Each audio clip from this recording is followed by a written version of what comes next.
इस वीडियो में हम देखेंगे इंग्लिश वोकैबुलरी से word power made easy series का पार्ट 2, जिसमें हम बात करेंगे डॉक्टर्स के बारे में। तो ध्यान से देखिएगा, बहुत ही डिटेल में वीडियो मैंने बनाया हुआ है, समझने का प्रयास करिएगा और बहुत हेल्पफुल होगा आपकी वोकैबुलरी इंप्रूवमेंट करने में ये वीडियो।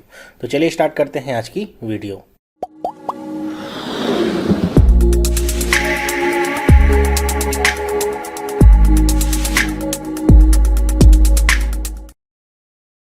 हेलो, मेरा नाम है चंद्रहास, स्टडी स्मार्ट में आपका स्वागत है। दोस्तों, इंग्लिश वोकैबुलरी से हमने स्टार्ट किया है word power made easy series, जिसमें ये पार्ट 2 मैं आपको दे रहा हूँ। पार्ट 1 मैंने आपको पहले ही दे दिया है। तो अगर आपके सारे पार्ट्स देखने हैं तो आप प्लेलिस्ट में जाकर के देख सकते हैं। प्लेलिस्ट में जाएंगे तो आपको word power made easy series मिलेगी, उस पर क्लिक करेंगे तो आपको सारे वीडियोस मिल जाएंगे। यहाँ पे हम पार्ट 2 में डिस्कस करेंगे डॉक्टर्स के बारे में, डिटेल से चर्चा करेंगे कि कौन से डॉक्टर को क्या कहते हैं, क्यों ऐसा कहते हैं, उसकी उत्पत्ति कहाँ से हुई है और क्या कुछ उसमें और ख़ास बातें हैं, उससे रिलेटेड और क्या रूट वर्ड्स हैं जो आपको समझने चाहिए, आने चाहिए, जिससे आगे कभी भी आपको अगर दिखता है ऐसा कुछ तो बहुत आसानी से आप मतलब समझ पाएंगे और यहाँ पे जो बताऊँगा वो तो आपको याद ही हो जाएगा। तो चलिए देखते हैं। सबसे पहला जो वर्ड यहाँ पे है वो क्या है? N internist. इंटर्निस्ट का मतलब क्या है? यहाँ पे देखिए लिखा गया व्हाट्स रॉन्ग विथ यू, मतलब जो ऐसा सवाल पूछे, ऐसा डॉक्टर जो आपसे सवाल पूछे कि आपको क्या हुआ है, क्या परेशानी है। लिखा हुआ है to find out what else you and why. This specialist give you a thorough physical examination using an impressive array of test, x ray, blood chemistry, urine analysis, cardiogram and so on. मतलब जो physician ऐसा हो, जो doctor ऐसा हो जो physical examination के through आपसे पूछता है या फाइंड आउट ये करने की कोशिश करता है कि आपको क्या हुआ है और क्यों हुआ है। और ये सब कैसे वो फाइंड आउट करता है? आपकी फिजिकल एग्जामिनेशन करके, हाथ पैर नाक आँख कान सब चेक करके और बहुत सारे टेस्ट की हेल्प से, जैसे यहाँ पे लिखा हुआ है एक्सरे, अल्ट्रासाउंड भी हो सकता है, blood test, urine analysis, cardiogram, जैसे भी आपको परेशानी हो वैसे टेस्ट के जरिए। तो इस तरह का जो डॉक्टर होता है जो बहुत ही अंदरूनी तरीके से जाँच करता है बीमारियों का पता लगाने के लिए, उसको क्या कहा जाता है? N internist. ओके, नेक्स्ट हम बढ़ते हैं, देखते हैं क्या है। अ गायनकोलॉजिस्ट या जाइनकोलॉजिस्ट। ये मैंने आपको पार्ट 1 में भी इसके बारे में बहुत ही डिटेल्स बताया था जाइनकोलॉजिस्ट के बारे में। गायनकोलॉजिस्ट का मतलब क्या होता है? ऐसी डॉक्टर जो फीमेल जो होती हैं, औरतें होती हैं या लड़कियां होती हैं, उनसे जो रिलेटेड जो खास प्रॉब्लम्स होती हैं, केवल उन्हीं के ऊपर उनका स्पेशलाइजेशन रहेगा, उन्हीं को वो देखती हैं। ठीक है, तो ऐसे डॉक्टर्स को क्या कहते हैं? गायनकोलॉजिस्ट। यहाँ पे मैंने आपको बताया भी था, यहाँ पे जाइन होता है GYNE, वो क्या होता है? रूट वर्ड होता है, वहाँ से आपका वर्ड फॉर्मेशन होता है। तो अगर आपने पिछला वीडियो देखा होगा तो देखकर ही समझ गए होंगे कि इसका मतलब क्या होता है। नेक्स्ट क्या है देखिए, एन ऑब्स्टेट्रिशियन। कौन होता है?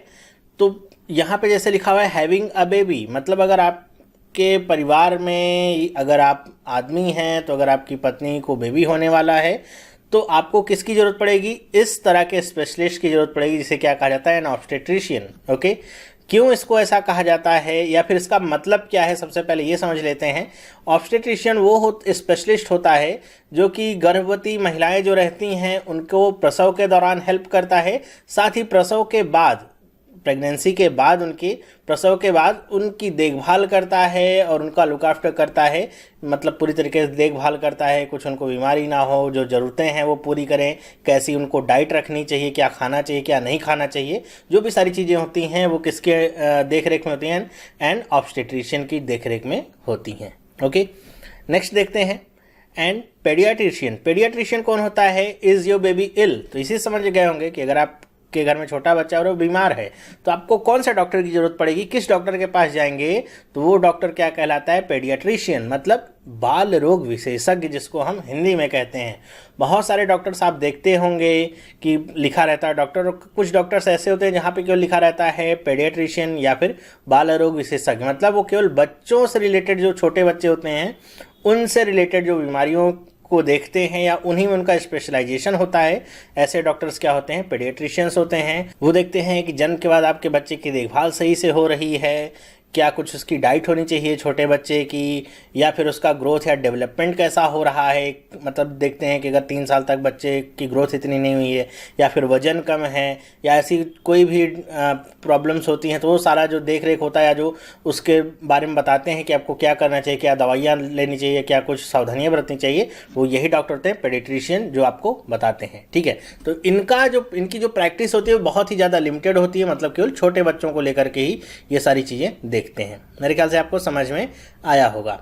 नेक्स्ट देखते हैं क्या है, अ डर्मेटोलॉजिस्ट। डर्मेटोलॉजिस्ट को तो आप देखते होंगे बहुत ज़्यादा प्रचार वगैरह में भी, एडवर्टीजमेंट में भी, जैसे आप देखते होंगे हेड एंड शोल्डर्स या फिर जितने भी बालों के शैम्पू वगैरह के एग्जाम वो आते हैं एडवर्टीजमेंट्स, उसमें आपको देखने को मिलते हैं डर्मेटोलॉजिस्ट के सुझाया नंबर 1 ब्रांड ऐसे करके। डर्मेटोलॉजिस्ट का मतलब क्या होता है कि ऐसा डॉक्टर जो स्किन से रिलेटेड जो बीमारियाँ होती हैं उनसे संबंधित होता है। स्किन से रिलेटेड बीमारियाँ बहुत तरह की हो सकती हैं, जैसे आपको खुजली हो सकती है, स्किन में रैशेस पड़ सकते हैं, दाग पड़ सकते हैं, धब्बे हो सकते हैं, या फिर जैसे एक डैंड्रफ की भी जो समस्या होती है वो भी क्या है, स्किन से रिलेटेड ही है। तो अगर आपको डैंड्रफ की समस्या बहुत ही हाई लेवल पे है तो आप किसको दिखाएंगे? आप जाके किसी फिजिशियन को नहीं दिखाएंगे, किसी कार्डियोलॉजिस्ट को नहीं दिखाएंगे, आप जाके डर्मेटोलॉजिस्ट को दिखाएंगे। ठीक है, तो वो क्या होगा डॉक्टर, वो देखेगा कि आपकी स्किन से रिलेटेड कौन सी ऐसी वजह है जिससे आपको इतनी ज़्यादा डैंड्रफ की प्रॉब्लम हो रही है, या फिर आपको रैशेज हो रहे हैं तो क्यों हो रहे हैं, वो सारा जो भी देखभाल होगा, दवाई देगा कौन, ये कौन, डर्मेटोलॉजिस्ट। नेक्स्ट बात करते हैं क्या है, एन ऑप्थेल्मोलॉजिस्ट। ऑप्थेल्मोलॉजिस्ट का मतलब क्या होता है, जैसे यहाँ पे क्या लिखा हुआ है, आइस ओके, एके नहीं है, ये ओके है। ठीक है, कि आंखों के बारे में अगर आपको कोई भी परेशानी है, लिखा हुआ है the physician whose speciality is disorder of vision, जैसे मायोपिया, एस्टिग्मेटिज्म, कॉन्ट्रैक्ट्स, ग्लूकोमा, ये सारी जो बीमारियां होती हैं आंखों से रिलेटेड, ये जो भी इनको देखता है, पहचानता है, और क्या आपको दवा लेनी चाहिए, क्या नहीं लेनी चाहिए, क्या सावधानियां बरतनी चाहिए। साथ ही साथ अगर आपको कुछ ऐसा हुआ जैसे मोतियाबिंद की अगर आपको प्रॉब्लम हो गई है तो उसकी जो सर्जरी होगी वो कौन करेगा, यही ऑप्थेल्मोलॉजिस्ट, इसे जिस हम सिंपल भाषा में जिसे आंखों का डॉक्टर कह सकते हैं। ठीक है, नेक्स्ट हम बात करते हैं एन ऑर्थोपेडिस्ट। ऑर्थोपेडिस्ट का मतलब क्या होता है, लिखा है हाउ आर योर बोन्स, कि आपकी हड्डियां कैसी हैं। तो आप समझ गए होंगे कि अगर आपको हड्डियों से रिलेटेड कोई प्रॉब्लम होगी, आपका हाथ टूट गया है, फ्रैक्चर हो गया है, कुछ इधर उधर खिसक गई है हड्डी, टेढ़ा हो गई है आपकी स्पाइन, तो ये सारे जो दिक्कतें हैं इसको कौन दूर करेगा, ऑर्थोपेडिस्ट दूर करेगा। आप कभी भी जाएंगे, अगर आपका हाथ फ्रैक्चर होगा, पैर फ्रैक्चर होगा, कुछ भी होगा हड्डियों से रिलेटेड, तो वो डॉक्टर के बाहर देखिएगा, नाम के नीचे उसके लिखा होगा ऑर्थोपेडिस्ट। उसका मतलब ही क्या होता है, हड्डियों के डॉक्टर ये होते हैं। मेरे ख्याल से आपको समझ में आया होगा। और ज़रूरत पड़ने पे ध्यान रखिएगा, ये सारे डॉक्टर्स सर्जरी भी करते हैं। जैसे आंखों के लिए बताया, ऑप्थेल्मोलॉजिस्ट क्या होगा कि अगर आपको मोतियाबिंद की प्रॉब्लम है तो वो सर्जरी जो करेगा वो कौन डॉक्टर होगा, ऑप्थेल्मोलॉजिस्ट होगा। अगर आपको ऑपरेशन करना है, आपकी हड्डी बहुत ज़्यादा सीवियर तरीके से टूटी हुई है, तो वो ऑपरेशन करके हड्डी को जोड़ने का काम कौन करेगा, ब्रेसेस कौन लगाएगा, ऑर्थोपेडिस्ट लगाएगा। ये समझ में आया।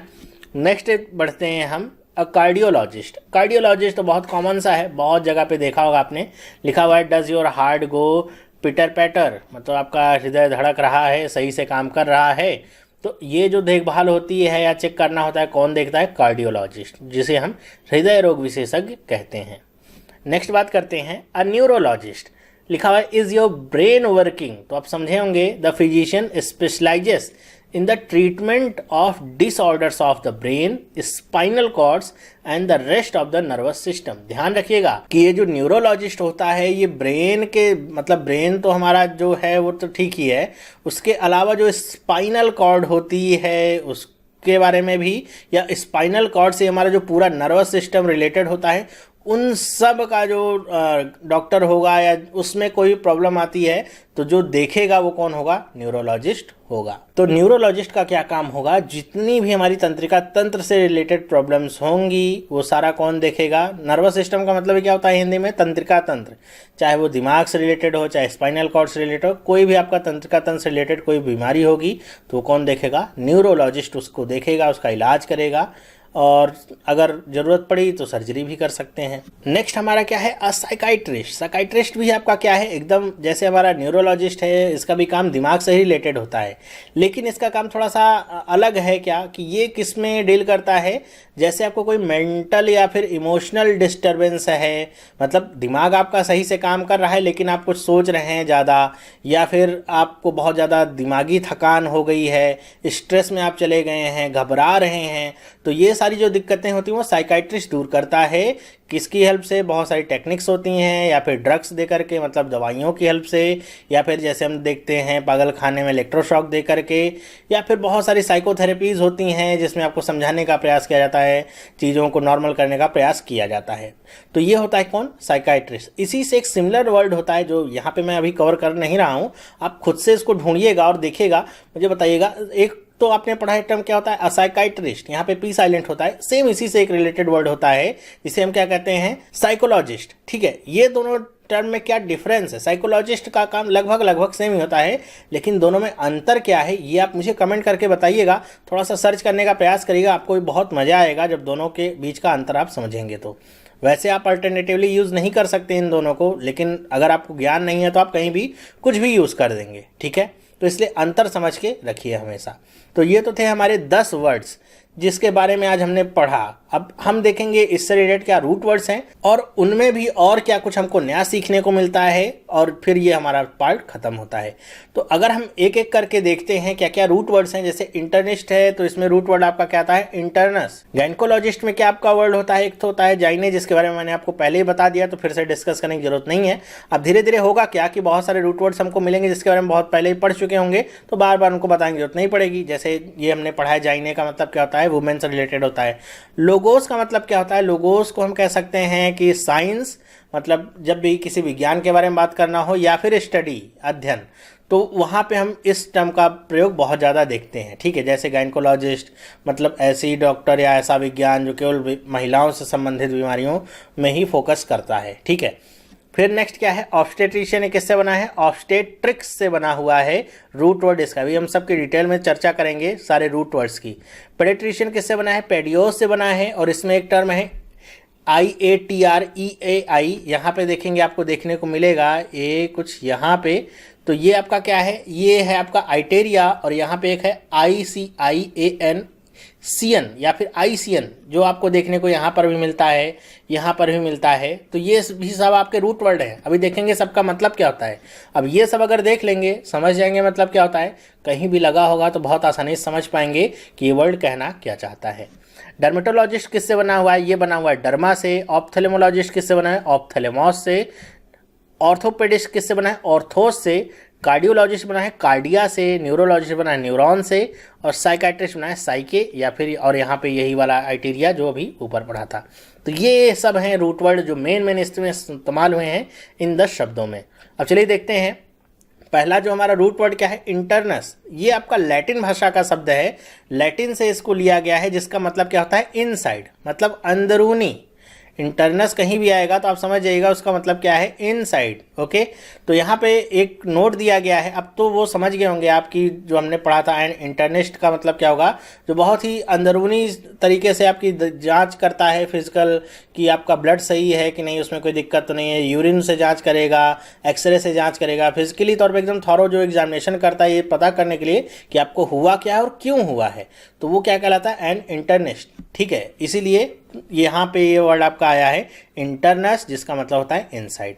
यहाँ पे एक थोड़ा सा छोटा सा नोट है, क्या, do not confuse internist with intern, also spelled intern, who is medical graduate serving an apprentice inside a hospital. कह रहे हैं कि जो इंटर्निस्ट होता है उसको आप इंटर्न से कंफ्यूज मत करिएगा, दोनों के मतलब अलग हैं।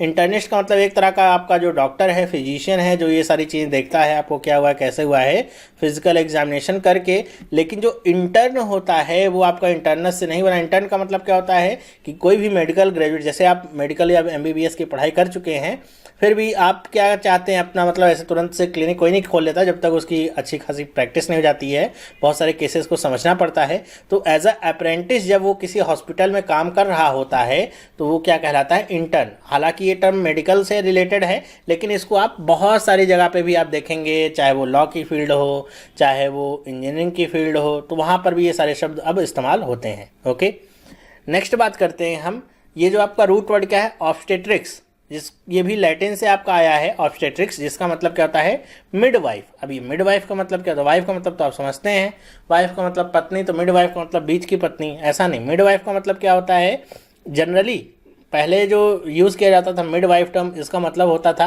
कि ऐसी औरत जो प्रसव के दौरान, जब किसी भी गर्भवती महिला को बच्चे होने वाले रहेंगे, उस दौरान जो हेल्प करती है, प्रसव में हेल्प करे और उसके बाद बच्चे की देख रेख और माँ की देख रेख में जो हेल्प करती है औरत, जिसे हिंदी में हम कई बार दाई भी कहते हैं, वही इंग्लिश में कहलाती है मिडवाइफ। ओके, लिखा हुआ है कि obstetrician derives from Latin obstetrics midwife, which in turn has its source in Latin verb meaning to stand. Midwives stand in front of women in labor to aid in delivery of the infant, मतलब बच्चे पैदा होने में जो सहायता करे, जो भी प्रेग्नेंट औरत है, वही आपका क्या कहलाएगा, ऑब्स्टेट्रिशियन। ओके, और यहाँ पे लिखा हुआ है आईसीएन, जिसके बारे में बताया था मैंने। इसका मतलब क्या होता है, जैसे ये आपका सफिक्स होता है, रूट वर्ड तो नहीं है, ये क्या है, सफिक्स है आपका। सफिक्स का मतलब जो वर्ड के बाद में लगे, रूट वर्ड नहीं, ये क्या है, सफिक्स है, किसी के भी बाद में ही ये लगेगा, कभी आगे नहीं लग सकता है। रूट वर्ड को लेकर के कई सारे लोगों को कन्फ्यूजन होता है कि हमेशा वो शुरुआत में ही लगेंगे, मतलब एज अ प्रीफिक्स काम करेंगे। नहीं, रूट वर्ड आपके बीच में भी आ सकते हैं, पहले भी आ सकते हैं और आखिरी में भी आ सकते हैं, लेकिन अगर मैंने बता दिया कि ये आईसीएन क्या है, सफिक्स है, तो ये हमेशा बाद में ही आएगा। तो आईसीएन का मतलब क्या होता है, आपको बहुत सारी जगह पे देखने को मिलेगा, जैसे ऑब्स्टेट्रिशियन, या अभी बार बार करें, फिजिशियन, म्यूजिशियन, मैजिशियन, इलेक्ट्रीशियन। तो इसका मतलब क्या, देखिए सब में ICAN लगा हुआ है, इसका मतलब होता है एक्सपर्ट। अगर वो कोई आपका म्यूजिशियन है, मतलब वो म्यूजिक में क्या है, एक्सपर्ट है। मैजिशियन है तो मैजिक में वो क्या है, एक्सपर्ट है। तो आईसीएन का मतलब क्या होगा, एक्सपर्ट। ओके, अब आपको ये समझ में आया होगा। और ये जो ऑब्स्टेट्रिशियन टर्म है, कहा जाता है कि बहुत ज़्यादा पुराना नहीं, बस 150 साल पुराना ये शब्द है। उससे पहले इस तरह के डॉक्टर या इस तरह की जो अध्ययन है, इसका कोई भी जगह नहीं थी। ओके, ये 150 वर्ष ही पुराना शब्द माना जाता है कि 150 वर्ष में ही ये आपका अस्तित्व में आया है। और ध्यान रखिएगा, ऑब्स्टेट्रिशियन महिला भी हो सकती है और कोई पुरुष भी हो सकता है। बहुत सारे लोगों को कन्फ्यूजन हो जाता है कि ऑब्स्टेट्रिशियन है तो मतलब वो महिला ही होगी, जरूरी ऐसा नहीं है। नेक्स्ट हम देखते हैं रूट वर्ड क्या है, जो हमारा किससे बना था, पेडेस्ट्रिशियन से। क्या था, पेडियोस। पेडियोस आपका ग्रीक वर्ड है, जिसका मतलब क्या होता है, चाइल्ड या बच्चा। तो कहीं भी अगर बच्चों से रिलेटेड वर्ड होता है, वो आपका पेडियोस से ही आपका बनता है, रूट वर्ड है, जिसका मतलब ही क्या होगा, बच्चा या छोटा बच्चा, चाइल्ड। ये आइटेरिया, इसका मतलब क्या होता है, मेडिकल हीलिंग। मतलब कहीं भी आपको ये वर्ड बीच में लगा हुआ देखने को मिले, आखिरी में लगा हुआ देखने को मिले, तो इसका मतलब आप समझ जाइएगा कि ये क्या है, मेडिकल हीलिंग की बात कर रहा है। मतलब जो आपकी बीमारी ठीक करने को मेडिकली तौर पे कहा जाएगा, वो क्या होगा, आइटेरिया से ही जुड़ा होगा। और आईसीएन का मतलब तो मैंने बता ही दिया, इसका मतलब क्या होगा, एक्सपर्ट, या फिर उस क्षेत्र का जो कह लीजिए एकदम निपुण व्यक्ति होगा वो। ओके, तो ये आपका जैसे बना था पेडेस्ट्रिशियन, तो इसमें पेडियोस आया था चाइल्ड के लिए, छोटे बच्चों के लिए। आइटेरिया आया था मतलब जो छोटे बच्चों का इलाज करता हो, जो हील करता हो। और सीएन का मतलब क्या हो गया था, एक्सपर्ट। ओके, यहाँ 3 आपके इसमें शब्द आए थे, उनसे ये बना था। अब इसी पेडियोस से कुछ और शब्द बनते हैं, जैसे क्या है, पिडेगोगी। पिडेगोगी का मतलब क्या होता है, पेडियोस का मतलब तो आपको पता है चाइल्ड। एगॉग का मतलब मैंने आपको बताया है अभी, जब रूट वर्ड की अभी शुरुआत की थी, मतलब इस वर्ड पावर मेड इजी से पहले, वहाँ पे आपको मैंने बताया था एगॉग का मतलब क्या होता है, लीड करना। ठीक है, तो पिडेगोगी का मतलब क्या हो जाएगा, the leading of children. The leading of children का मतलब, यहाँ पे लीडिंग का मतलब बच्चों को कुछ रास्ता नहीं दिखाना, मतलब उनकी ग्रोथ देखना, मतलब उनकी ग्रोथ सही से हो, इस चीज़ में हेल्प करना, सही दिशा में वो आगे बढ़ें, सही चीज़ पढ़ें, हर चीज़ अच्छे तरीके से सीखें, तो वो क्या कहलाता है, पिडेगॉगी। और इसी से एक टर्म आपको मैंने और बताया था, पिडेगॉग। पिडेगॉग भी आपका एगॉग से ही बना हुआ था। इसका मतलब क्या होता था, मैंने बताया था, वहाँ पे लिखा हुआ था अ डॉगमेटिक टीचर। और डॉगमेटिक टीचर, या फिर जैसे लिखा अ नैरो माइंडेड, स्ट्रेट लेस्ड या फिर ओल्ड फैशन्ड डॉगमेटिक टीचर, मतलब ऐसा टीचर जो नियम कानूनों पे एकदम पक्का हो कि जो उसने नियम कानून बनाए हैं इससे उधर उधर नहीं होना है, चाहे कंडीशन को जो एकदम प्रैक्टिकल नेचर का नहीं होगा, एकदम टू द बुक वो चलता है। ठीक है, तो ऐसे टीचर को क्या कहते हैं, पेडागॉग, और अपने आप में ये एक निगेटिव सेंस रखता है। ठीक है, फिर इसी से एक शब्द और बनता है जिसे पढ़ते हैं डिमेगॉग। डिमेगॉग का मतलब क्या होगा, ये जैसे टीचर को लेकर के है कि नेगेटिव है, वैसे जो डिमेगॉग शब्द है ये जो पॉलिटिशियंस होते हैं उनके बारे में एक नेगेटिव शब्द है कि अगर किसी पॉलिटिशियन को आप डिमेगॉग कहते हैं उसका मतलब क्या है कि ऐसा पॉलिटिशियन वो होगा जो लोगों को गलत दिशा में आगे ले जाता है, मतलब गलत सलत बातें बोल करके, उनको उकसा करके, या फिर उन्हें बहुत ही हसीन ख्वाब दिखा करके कि मैं आ जाऊंगा तो ऐसा होगा वैसा होगा, और दूसरा कोई कुछ कह रहा है तो उसके बारे में बहुत ही गलत सलत विचार प्रस्तुत करके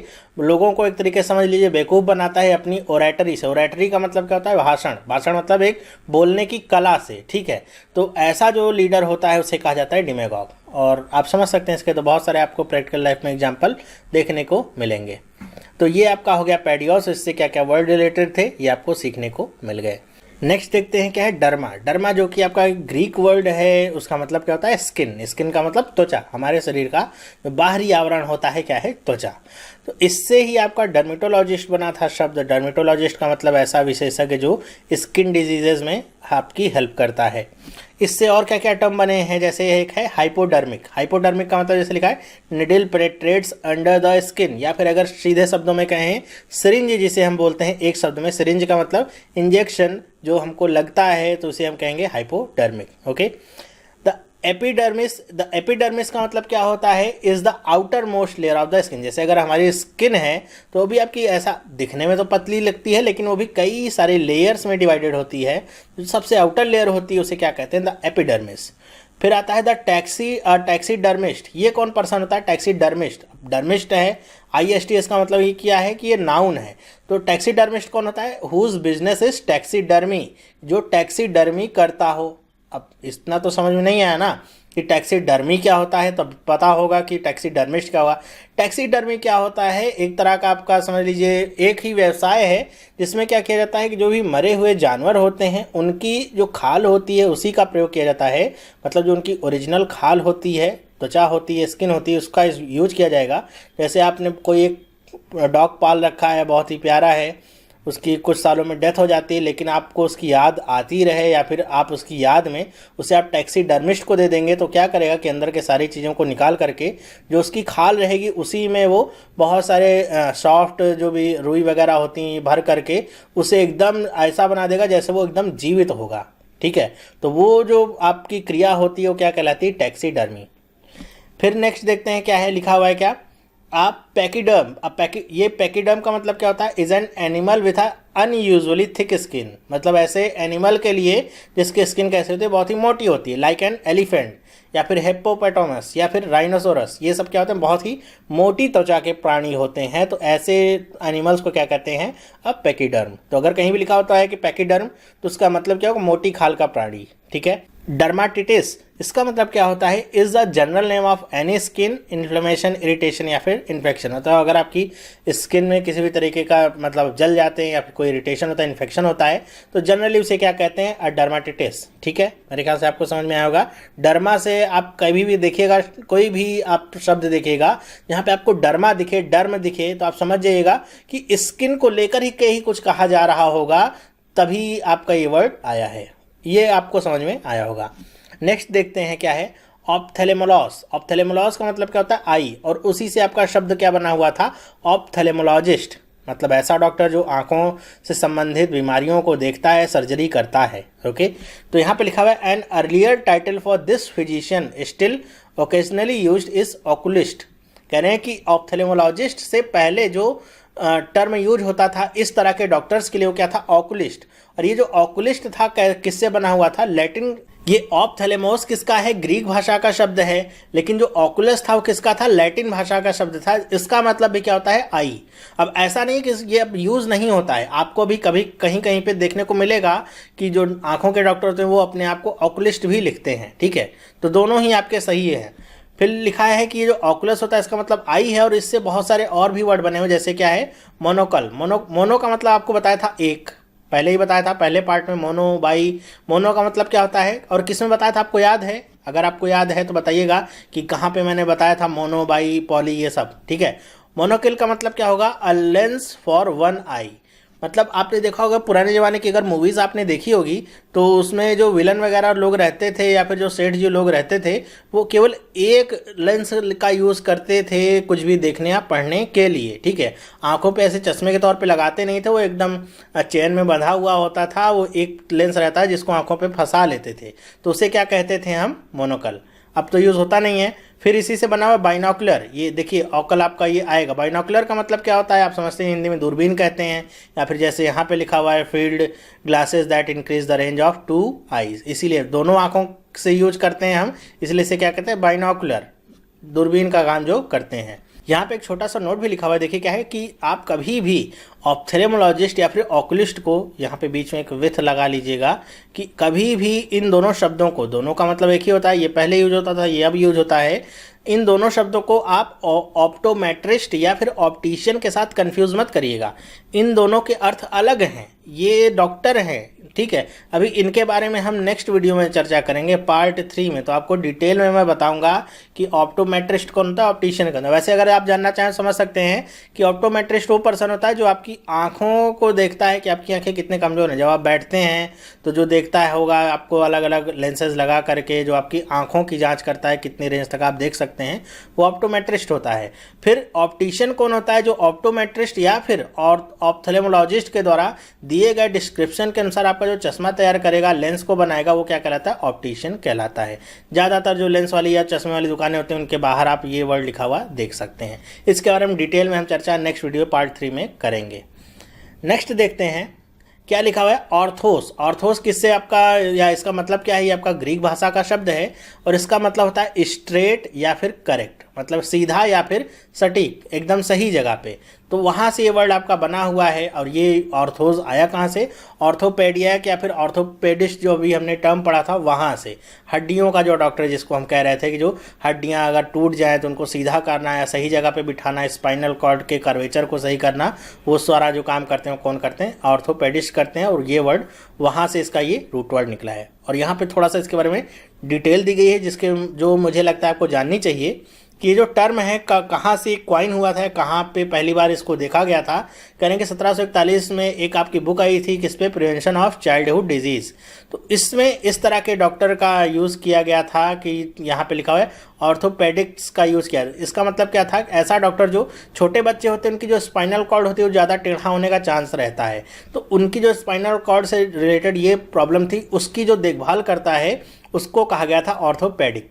ओके लेकिन कह रहे हैं कि अब आजकल के ज़माने में जो भी ऑर्थोपेडिक डॉक्टर होता है वो स्पाइनल कॉर्ड से की प्रॉब्लम को तो देखता ही देखता है, साथ ही हड्डियों से रिलेटेड सारी प्रॉब्लम्स को देखता है। और सिर्फ बच्चों के ही नहीं, यहाँ पे देखिए आपका पेडियोस आया है जो बच्चों के लिए इस्तेमाल हुआ था, मैंने आपको सबसे पहले जिसके बारे में बताया था वो आया हुआ है। तो आप इससे समझ सकते हैं कि ऑर्थोस तो है ही, पेडियक का मतलब क्या हुआ, पेडियोस से आया है जिसका मतलब होता है बच्चे। जन्म इसका वहाँ से हुआ था इस शब्द का, जो छोटे बच्चों की स्पाइन में कर्वेचर के कारण जो प्रॉब्लम होती है उसको देखते थे। लेकिन अब इसका इस्तेमाल बहुत ही वृहद टर्म पे होता है, ये केवल छोटे बच्चों तक ही नहीं बल्कि एडल्ट्स के लिए भी इस्तेमाल होता है। तो अब आप समझ जाइएगा कि इसका मतलब कहाँ से आया है। और यहाँ पे ये सर्जिकल प्रोसीजर भी कर सकता है, मतलब जो ऑर्थोपेडिक डॉक्टर होगा वो ऑपरेशन भी कर सकता है, जैसा कि मैंने भी पहले भी आपको बताया था। इससे कुछ और वर्ड हैं, जैसे क्या ऑर्थोडोंटिया। ऑर्थोडोंटिया का मतलब क्या है, द ऑर्थोस का मतलब आप समझ जाइएगा, मतलब सीधा करना। द स्ट्रेटनिंग ऑफ टीथ, देखते होंगे कुछ लोगों के दांत बाहर की ओर निकलते हैं तो क्या लगवाते हैं, ब्रेसेस लगवाते हैं अपने दांतों में, ताकि वो अपने दांतों को कैसा रख सके, सीधा रख सके, टेढ़ा जो हो रहे हैं। तो ऐसे जो डॉक्टर्स होते हैं या फिर जो इस तरह की क्रिया होती है उसे क्या कहेंगे, ऑर्थोडोंटिया। और ऐसे जो डॉक्टर होते हैं उनको क्या कहते हैं, ऑर्थोडोंटिस्ट कहते हैं। हालांकि भी इसमें लिखा नहीं है, आपको बता देता हूं मैं। ऑर्थोडोंटिस्ट का मतलब ऐसे डॉक्टर जो दांतों की डिस्प्लेसमेंट जो भी होती है उससे रिलेटेड चीज़ों को देखते हैं। तो यहाँ पे देखिए ऑर्थो तो आप समझ गए होंगे, यहाँ पे एक है ओडोंटोस, इसका मतलब क्या होता है, टूथ होता है। तो कहीं भी ओडोंटोस रहेगा आप देखिएगा तो उसका मतलब समझिएगा कि वो दांत से रिलेटेड है। नेक्स्ट बात करते हैं हम कार्डिया। कार्डिया का मतलब क्या होता है, हार्ट से होता है, दिल से होता है, बहुत ही छोटी सी बात है। कार्डिया आप कहीं भी देखेंगे लगा हुआ तो वो दिल से रिलेटेड होगा। तो कार्डियोलॉजिस्ट का मतलब हो जाएगा हृदय रोग विशेषज्ञ। इसी से एक शब्द आपका बनता है कार्डियक। कार्डियक को हम क्या कहते हैं, condition refers to some malfunctioning of the heart, जिसको हम कहते हैं हृदय घात। हृदय घात का मतलब हार्ट अटैक, जिसको बहुत कॉमन टर्म में बोलते हैं, कहते हैं कार्डियक अरेस्ट आया है किसी। कार्डियक अरेस्ट का मतलब उनका दिल काम करना बंद कर चुका है। दिल का काम क्या है, धड़कना, तो उसने धड़कना बंद कर दिया है, ठीक है, तो वो क्या होता है, कार्डियक। इसी से एक और टर्म बना है कार्डियोग्राम। कार्डियोग्राम क्या होता है, is an electrically produced record of heart beat. हमारी हार्ट बीट होती है उसका जो इलेक्ट्रिकली प्रोड्यूस्ड रिकॉर्ड होता है, आप देखते होंगे अगर आप कभी गए होंगे आपके घर में कोई इस तरह से होगा बीमार, तो एक आपको रिपोर्ट शीट मिलती है जिसमें ये सारी चीज़ें लिखी रहती हैं, बनी रहती हैं, तो वो क्या होता है, कार्डियोग्राम कहलाता है। और ये जो कार्डियोग्राम जिससे निकलता है, जो इंस्ट्रूमेंट होता है, उसे क्या कहते हैं, कार्डियोग्राफ कहते हैं। तो कार्डियो कार्डियो कार्डियो ये कार्डिया जो भी है ये सब क्या है, दिल से रिलेटेड है, हार्ट से रिलेटेड है। नेक्स्ट बात करें हम तो न्यूरॉन पे आ जाते हैं, न्यूरोलॉजिस्ट से। न्यूरॉन से बना हुआ है, न्यूरॉन आपका ग्रीक का शब्द है, इसका मतलब क्या होता है, नर्व। नर्व का मतलब समझ सकते हैं नस, ठीक है। तो अब कहेंगे नस है तो ये दिमाग में कैसे चला गया, तो हमारा दिमाग किससे बना है, पूरी फुल ऑफ नस हैं, नर्व्स ही हैं हमारे दिमाग में इतनी सारी कि अभी तक हम भी समझ नहीं पाए हैं, ठीक है। तो वहाँ से ही आपका बना था टर्म क्या, न्यूरोलॉजिस्ट। इसी से देखिए कुछ और टर्म बने हैं, जैसे क्या, न्यूरोलजिया या फिर इसे न्यूरोलजा भी कहते हैं कई बार। इसका मतलब क्या होता है, is an acute pain along the nerves and their branches. मतलब एक जो बहुत ही धीमा धीमा सा दर्द हो आपकी नसों में या फिर जितनी भी उसकी ब्रांचेस है उसमें, तो उसे क्या कहते हैं हम, न्यूरोलजिया, ठीक है। तो ये भी आपका क्या है, न्यूरो आ गया, आप समझिए किस रिलेटेड होगा, नर्व से रिलेटेड होगा, नस से रिलेटेड होगा। यहाँ पे एल्गोस आया है एक टर्म, एल्गोस, यहाँ पे देखिएगा एल्जिया, ये एल्गोस से बना हुआ है जिसका मतलब होता है पेन। तो कहीं भी अगर ये एल्जिया आए, एल्जा आए, एल्गोस आए, तो इसका मतलब क्या होता है, पेन या फिर दर्द। न्यूरो का मतलब न्यूरो से बना हुआ है, न्यूरॉन से, तो इसका मतलब नस। एल्गोस से बना हुआ है मतलब ये पेन, तो मतलब नसों में जो पेन हो, दर्द हो, वही क्या होगा, न्यूरोलजा। इसी से आपका एक दूसरा टर्म बना है जिसे क्या कहते हैं, न्यूरिटिस। न्यूरिटिस का मतलब क्या है, is inflammation of the nerves, मतलब जो भी आपके नसों में जलन हो या फिर सूजन हो उसे क्या कहेंगे हम, न्यूरिटिस। फिर नेक्स्ट देखते हैं क्या है, न्यूरोसिस। न्यूरोसिस का मतलब क्या है कि ये एक तरह की बीमारी होती है। अब ये जो बीमारी होती है ये किसी भी तरीके की फिजिकल अकरेंस से नहीं होती है। तो इस बीमारी का सोर्स क्या होता है, रूट क्या होता है, तो ये जो बीमारी होती है लिखा हुआ है by excessive use of energy for unproductive purpose so that personality development is hindered और स्टॉप। मतलब अगर आप अनप्रोडक्टिव वर्क में अपनी एनर्जी वेस्ट करते रहते हैं तो आप इस तरह की बीमारी की चपेट में आ सकते हैं, जिससे आपकी डेवलपमेंट पर्सनालिटी की रुक जाती है। जैसे कुछ लोगों में होती है सोच कि वो क्या खाएं, दिन भर वही सोचते रहते हैं क्या खाएं, कैसे पहने, क्या करें, हाथ धुल ले, ये कर ले, मतलब जिसका कोई पर्पस नहीं है, बस उसी के बारे में वो सोचते रहते हैं दिन भर, तो उनको इस तरह की बीमारी लग जाती है। यहाँ पे एक आपका ओएसिस आता है, सफिक्स है, इसका मतलब क्या होता है, एबनॉर्मल या फिर डिजीज कंडीशन। मतलब अगर कोई बीमारी की हालत में है या फिर एबनॉर्मल है, एबनॉर्मल का मतलब सामान्य हालत में नहीं है, तो ये आपका सफिक्स वहाँ पे लगता है ओएसिस, ठीक है। नेक्स्ट देखते हैं साइक। साइक का मतलब क्या है, ग्रीक भाषा का शब्द, इसका मतलब कहता है स्पिरिट, सोल या फिर माइंड। मतलब ये आपकी दिमाग या फिर आत्मा से ये आपका रिलेटेड होता है साइक शब्द। जैसे भी हमने देखा था साइकोलॉजिस्ट का मतलब क्या होता था कि कोई ऐसा स्पेशलिस्ट जो कि मेंटल या फिर इमोशनल जो डिस्टर्बेंस या जो इम्बैलेंस है उसको दूर करने में मदद करता है। मतलब वो कुछ ऐसा फिजिकल नहीं करता है कि आपके दिमाग में चोट है या कुछ ऐसा है, वैसा नहीं। आपको स्ट्रेस है, आप बहुत सोच रहे हैं किसी बात को लेकर के, बहुत परेशान हैं, तो जो भी मेंटल इम्बैलेंस आपको हो जाता है तो वो ये डॉक्टर दूर करता है।